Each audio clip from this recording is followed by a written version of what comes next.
Welcome back to the Week 4 edition of my weekly NFL Pick'em. Week 3 was a very strange week to me. I know a lot of other people had some success, but that was definitely my weakest batch of games thus far. And we've got 3 undefeated teams that if the playoffs actually started today, which obviously they don't, the Lions, Bills, and 49ers would all be in. Now, if you had told me that those teams would be 0-3 or 3-0 at the beginning of the season, or 2-0-1 for the Lions' sake, I definitely would have gone with winless before undefeated. But this is just the unpredictability of the NFL. Right? This week, the bye weeks start up, and we've only got 2 unlucky fan bases that have to say goodbye to their football teams so soon after just getting them back. But we're keeping these intros under 1 minute, so hit that like button. The goal once again for this video is 1,000 likes. You guys crushed it last week. Let's do it again. 1,000 likes. I will continue to make these videos. Be sure to join the ESPN Pigskin Pick'em group if you have not already. We are climbing up the ranks quickly, and I want to be in one of the top groups on ESPN by the end of the season. Let's get into week 4. On Thursday Night Football this week, we've got Eagles at Packers. These Thursday night football games have not been kind to me so far, and this week could prove to be just as unpredictable. We've got one team that's desperate for a win in the Eagles, but they've been decimated by injuries and apparently won't block for their quarterback. And the other team that's been winning uncharacteristically with their defense, and it feels like the bubble is bound to pop here sooner than later, right? Or maybe this team's just made a shift. But on a short week and with Aaron Rodgers on prime time, I think the Packers winning continues here. I mean, one of these home teams needs to win on a Thursday night eventually, right? The key matchup that I'm going to be watching in this game is the Eagles offensive line versus the Packers defensive line. Preston Smith already has 4.5 sacks for the Packers, and Zadarius Smith is making his presence known on the other side. And just wait for Rashawn Gary to start taking off. The Packers are favored in this one by 5, but I've got the Packers winning 28-21. Titans at Falcons. Might as well call this one the Underachiever Bowl. Titans defense got Minshew'd up last week and spit out, but Marcus Mariota's regression is becoming a modern NFL tragedy. Maybe we will see an increase in his confidence when left tackle Taylor Lewan comes back in week 5 against the Bills from his suspension, but Mariota looks like a lost rookie out there, and it's holding the Titans back right now. The Falcons were one of my bandwagon squads going into the season, but I'm about ready to jump off. They're one of those teams that just can't seem to figure out how to start games on the road, and it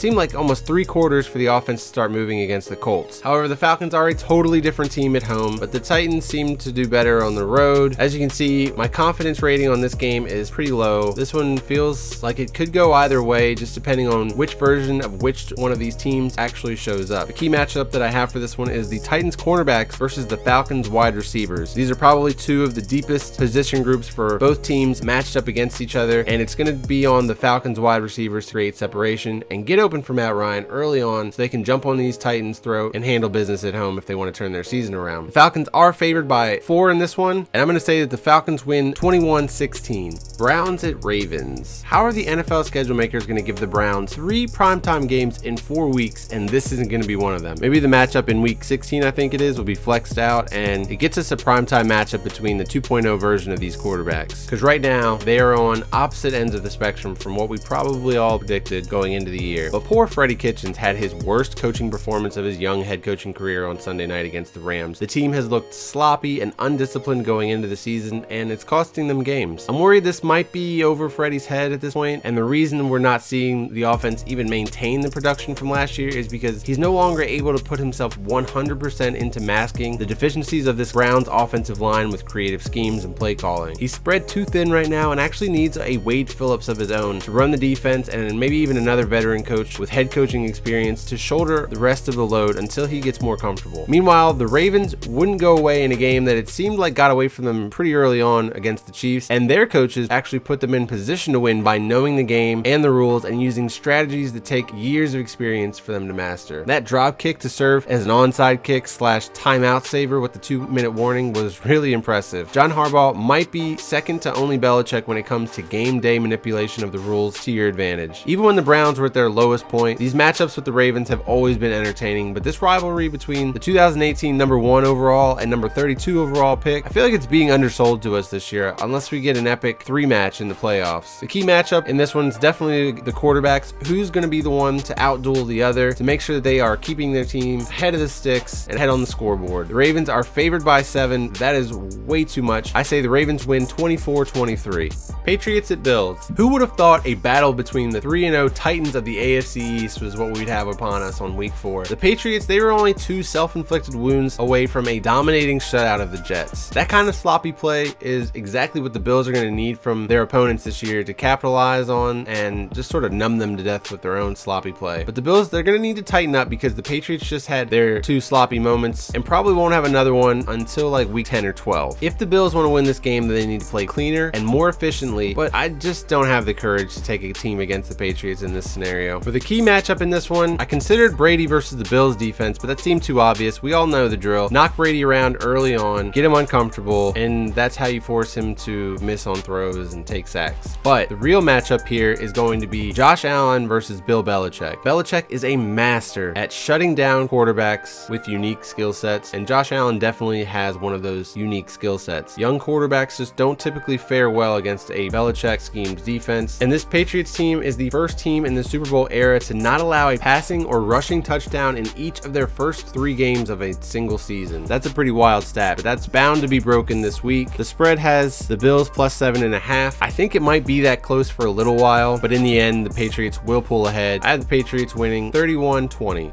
Chiefs at Lions. The Chiefs are off to another hot start. Everyone said that Patrick Mahomes could not sustain the production that he had last year, including myself, and he's not only sustaining that production, he's actually exceeding it. It's going to be really hard to pick against the Chiefs in any game this year, to be honest. But this is an underrated matchup that could catch them off guard. I have not given the Detroit Lions much respect, and I'm still not ready to completely flip the script on them because they really did try their hardest to give that game against the Eagles away at the end. And while this 2-0-1 start is better than I expected for them, I still don't see this as a playoff team. More so, they're going to be that team right on the cusp. It's going to catch some teams off guard and kind of annoy people throughout the year by winning games that you don't expect them to win and then losing the ones probably that you assume that they would win. If the Chiefs do in fact lose some games this year, which I guess they're bound to eventually, right? They will be against teams with solid defenses that catch them off guard. But with Darius Big Play Slay potentially out for this game, doesn't look good for the Lions pass defense. The key matchup in this one for me though is the Chiefs offensive line versus the Lions much improved defensive line. Assuming that Patrick Mahomes is in fact human, any quarterback in the NFL hates pressure in their face and up the middle. If the big boys on the Lions defensive line can get him uncomfortable, the score of this game is probably going to seem a little unexpected for 2 or 3 quarters of the game. But at some point, I do expect the Chiefs to go ahead and pull ahead. The Chiefs are 7-point favorites, and I actually think that it'll end up being more than that. Chiefs win 28-20.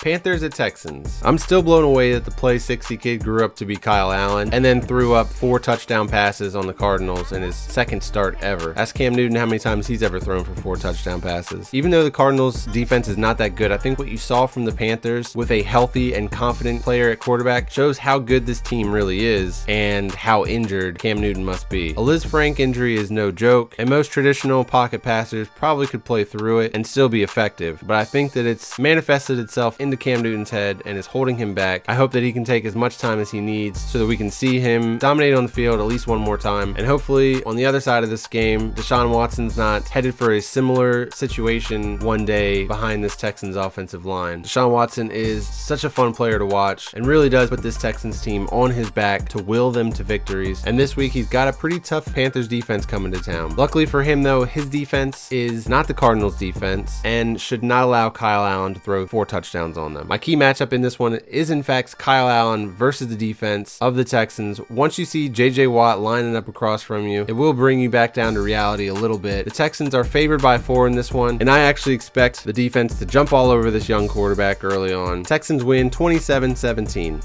Raiders at Colts. The Raiders started a road trip last week that will last until November. In week 5, they technically have a home game against the Bears, but that takes place in London. And this road trip of theirs did not get off to a hot start in Minnesota. They came across the good Vikings, and Derek Carr got to meet their good defense. This Colts team, they've got a pretty good defense also, but they just lost Malik Hooker, and I think that that's going to have pretty devastating effects on their secondary, and this one could end up actually being a bit of a shootout. The Raiders are going to be one of those hard teams to predict this year, kind of like the Lions. They've got the potential to play up to anybody's talent, but when it comes down to it, I don't see them winning the close games. My key matchup in this one is Derek Carr versus this Colts defense. Right now, Derek Carr is fighting for his future as the starting quarterback of the Raiders, and if he lets this season get away from himself and the team, I don't see how they can bring him back in 2020. He's putting up numbers, yes, but the team is just constantly playing from behind and trying to pass their way back into the game. The Colts are favored by a touchdown in this one, but I'm going to say that it's closer than that, and the Colts win 33-28. So let's take a break and update you guys on the Pick'em group after week 3. I had my worst week so far, and now I'm actually looking forward to dropping that lowest week after week 5. These are your top picks from week 3. We had a two-way tie between Man Face Man and Max the Great with 14 games right. Guys, that's insane. And here are your top pickers overall. Man Face Man and Elinho, please tell me if I'm pronouncing that incorrectly in the comments. Those two are tied for the top spot with 36 overall. Just for frame of reference, the number 1 spot on all of ESPN is only 6 picks ahead of these guys. If you haven't joined yet, the link to join the group is in the description and the pinned comment. The group currently has over 400 people in it and is ranked 233rd out of all the groups on ESPN. And I'm pretty sure that ranking is based on how successful all of our picks are, with the average points scored in our group being over 24 through 3 weeks. So we're crushing it. The overall season leader of our group does get a $100 gift card to NFL Shop, and even though you have to work pretty hard to win the whole thing if you're just joining now, we still have a lot of fun as a group making these picks, so I hope you'll join in, and you can always just subscribe to the channel and participate in the comments too if that's more your speed. I do have some more disappointing news from my side of things though, real quick. I'm afraid that my sponsorship on these videos is holding out like Melvin Gordon, but unlike Melvin Gordon, they didn't report back to me this week, and they might go full Le'Veon Bell and sit out for the remainder of the season. That's a big blow for me because I anticipated getting a season-long contract after this 3-week trial, but I guess there weren't enough people using my promo code, and they're hesitant to re-up our contract for the rest of the season. I don't like to ask you guys for money because I want to earn it with my own hard work, attracting sponsorships, so that this stuff all here stays free. But I may have to scale back the production value on these videos in the future if a sponsorship isn't locked in for the year, because I've been up till 5 a.m. every Tuesday night trying to finish these up, and I got to start getting some sleep again. If you do want to help out and support this series, I've got a Patreon, or you can become a YouTube member, which gets you a cool little NFLRT shield that will show up as a badge next to your name in the comments and in the premiere chats. But yeah, stay tuned, and hopefully next week this will all be figured out. So let's get back to these picks. Chargers at Dolphins. It's funny, this is actually the NFL 100 game of the week because of the 1981 AFC divisional playoff game known as the Epic in Miami, because they both set records for points scored with 79 total points in the game, and the most total net yards by both teams with over 1,000, including the most passing yards by both teams with 809. And besides that little fun fact, this game actually doesn't look like it's going to be that intriguing or that good of a game. On paper, the Chargers should come in and handle their business, but we all know the Chargers, and they just like to blow games. I mean, they really blew the game last week against the Texans. They blew that game against the Lions, and with making an East Coast trip for a 1 o'clock game, any of you guys that were here last year, you know that this is a big warning sign for me. West Coast teams in the 1 o'clock slot on East Coast time is a big red flag because the Chargers are going to be slow, and the Dolphins showed last week that they're going to put up a fight, at least early on, until you settle down and take advantage of the lack of talent that this team truly has on its roster. But if teams aren't careful, this Dolphins team is going to sneak a win in here or there at some point in the season. And oh Lord, if it is the Los Angeles Chargers, fire everybody. The Chargers are favored by 16.5 in this. My key matchup is going to be the Chargers defensive line versus the Dolphins offensive line. The Chargers need to come in here and just handle business, take their strength against the Dolphins' weakness, and take control of this game from the start. Don't let the Dolphins hang around and allow for some magic to happen and find yourself in the fourth quarter fighting for the victory. While the Dolphins are 16.5-point dogs, I could see a situation where they actually do cover this. Chargers win 28-16.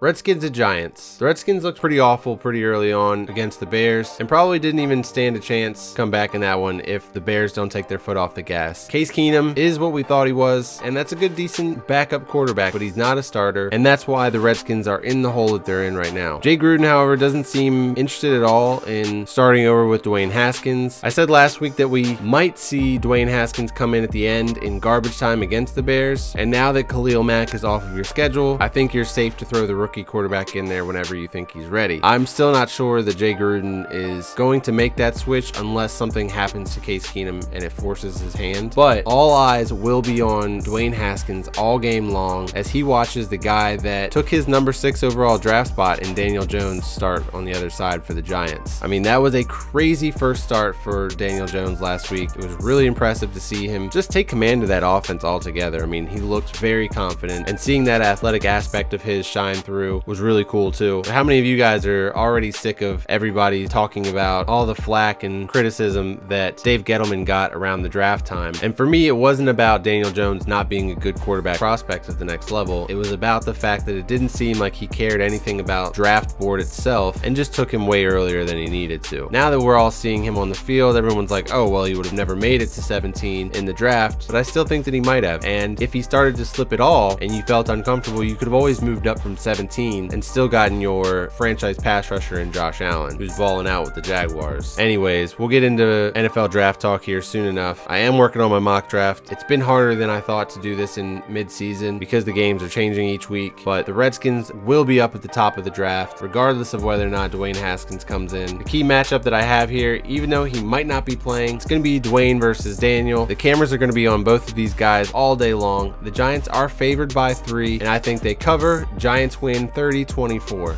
Seahawks at Cardinals. I don't know what happened to the Seahawks last week, but they got smacked in the mouth by the Saints at home. Now they get to go down to the desert and play the Cardinals, where they just got smacked up by a guy named Kyle Allen making his second start. These are always pretty interesting matchups, and wild things seem to always take place in them. This is honestly probably the game I'll be paying the most attention to in this late slot of games here, just to see how the quarterbacks are facing off. We've got current gen in Russell Wilson and next gen in Kyler Murray. But the key matchup in this one for me is going to be my man DK Metcalf versus the Cardinals secondary and defensive backs, because I don't know if there's anyone back there that can shut this guy down. The Cardinals are 5-point underdogs, and in surprising fashion, I think they cover, but the Seahawks win 35-33. Buccaneers at Rams. Man, what a heartbreaker for the Buccaneers last week to lose the way that they did after Jameis Winston comes through for you, hits Mike Evans for the clutch play, gets you in position. I don't totally disagree with what Bruce Arians said about taking the 5-yard penalty, getting your guy where he can really put his leg into it and strike it hard and confidently rather than more of a finesse close-up field goal, especially if you missed a extra point earlier in the game. It's all on the kicker though. You got to make those kicks. That's literally what you've been brought on to the team to do. That is your job. Make the damn kick, win the game. But instead, now they have to travel all the way to the East Coast to play, which is probably the best team in the NFC. The Rams looked a little bit sloppy against the Browns on Sunday Night Football last week, and I am so glad I didn't touch Todd Gurley with a 39.5-foot pole in any fantasy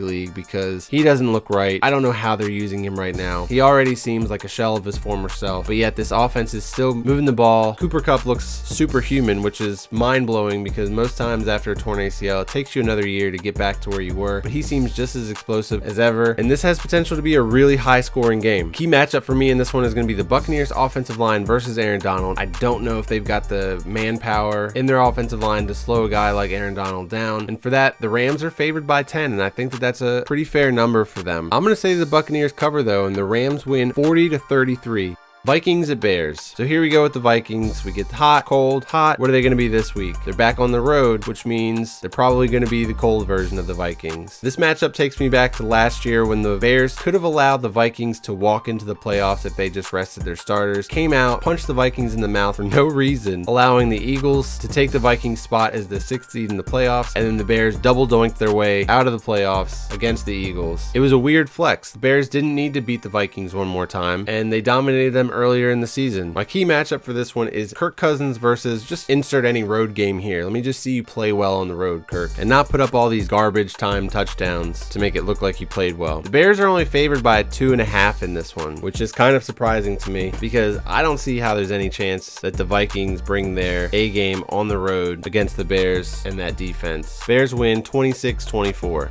Jaguars at Broncos. Okay, this is going to be fun. Gardner Minshew is the hero Jacksonville needs, and he's kind of the hero that they deserve. He's like the Tim Tebow that they never got, mixed with a little Johnny Manziel, and then throw the owner Shad Khan in there with the mustache. And on top of that football Frankenstein, they've got a huge discount on him with the 6th round pick. This offense was ready for a quarterback to just come in and steer the ship and make a big play here and there when needed. The wide receivers have been restocked every year for the last 3 or 4 years, and the offensive line isn't as bad as they get credit for. I think that Fournette is slower than he was in college, and I'm pretty disappointed in his growth as an NFL running running back. He's gone from Bo Jackson potential to this is how Bo Jackson would have played if he didn't train as hard as the top 1 percentile of athletes in human history. Not that I'm trying to knock Fournette's physical fitness, because he was a beast in college and sometimes guys get hurt. Sure, I get it, but come on. He's not nearly as explosive as he was when he was in his early 20s, and I think that can probably be said about most of us that aren't professional athletes. But what's his excuse? Honestly, it doesn't even matter. The Jaguars are legitimized with Gardner Minshew now because the defense seems to be finding their old swagger, and there's enough personality on that side of the ball with or without Jalen Ramsey. But they're headed to one of the hardest places in the NFL to play against a defense that has not yet found their groove. And geez, Joe Flacco, you didn't even make it to week 4 before everyone lost complete and total faith that you'd feel rejuvenated with this Broncos team and a fresh start surrounded by some good weapons. I mean, honestly, how can I pick the Broncos with any confidence here? Sure, they've had some misfortune come their way courtesy of the refs, and I know that I'm going to develop a Minshew hater label if I keep picking against the Jaguars with him, but it's just so hard for me to think that Von Miller and Bradley Chubb will continue to remain sackless and that there's going to be a game where they just flip the script. As much as I want to see the Minshew mania continue, it's got to hit a wall at some point, right? The key matchup in this one for me is going to be the Jaguars' top cornerback at the time, assuming that's going to be Jalen Ramsey if he's still there, or AJ Bouye, versus Courtland Sutton. Courtland Sutton has been one of the bright spots for the Broncos on offense. Instead of Flacco just throwing the ball to a defender with no receivers in sight, just throw it up to this guy 10 times a game, please. The Broncos are favored by 3 in this one, and I'm going to say they cover and win 21-17.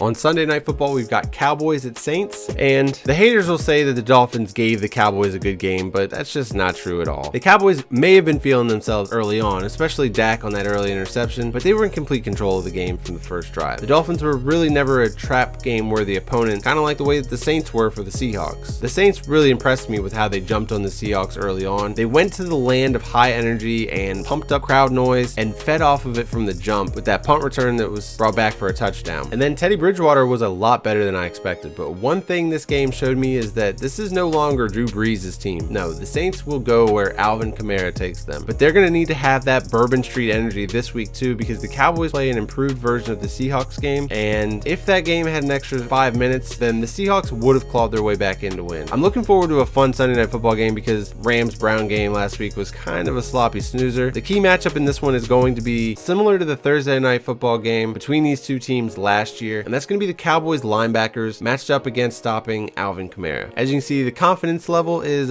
4 is greater than 5. If you can figure out what that means, go ahead and let me know in the comments. First person that gets it, I don't know, I'll throw a heart on your comment or whatever. Sorry, that's all I can afford. Cowboys win 34-28. Bengals at Steelers. Well, hey, good for you guys, Bengals, last week. You played a really good game and, you almost had a real shot to win that one. Isn't football fun? But no, seriously, the Bengals did play really hard against a good defense up in Buffalo last week. And while I still think that the Bengals and Dolphins and Redskins will probably be 3 of the top 5 picks in the 2020 NFL draft this year, the Bengals have probably showed more fight consistently throughout their 3 games than the other 2 teams. And then the Steelers had a tough road trip in San Francisco last week, and Mason Rudolph kind of came back to earth against a good defense. And I totally forgot about the Mason Rudolph to James Washington Oklahoma State connection until I saw it again. Hopefully we get to see them recapture that magic they had in college, but Deontay Johnson needs our attention first. If the Steelers could draft defensive backs like they hit on wide receivers in the draft, then they wouldn't have needed to trade a first during the season for Minkah Fitzpatrick. May our thoughts and prayers be with him and his family at this time of need. My key matchup for this one is Andy Dalton versus insert primetime game here. He is the AFC's version of Kirk Cousins. In reality, it's Andy Dalton versus the Steelers defense that I'm going to be really interested in. I think the Steelers team may have made a shift in their philosophy of winning games, and that's going to be that they're going to get back to winning with defense. Ben Roethlisberger is allegedly going to come back next year. I'll believe it when I see it, but this is Mason Rudolph's team now, and for the rest of the year. It'll be interesting to see how his deep ball throwing translates to that sort of ground and pound style that I think the defense would prefer that they executed on offense. But Mason Rudolph is a chunk play quarterback, and he's going to thrive off of these wide receivers making big plays for him. So we'll see if the Steelers can find a rhythm and balance with their offense and defense. The Steelers are favored by 4 points. I'm going to say the Steelers win 27-24.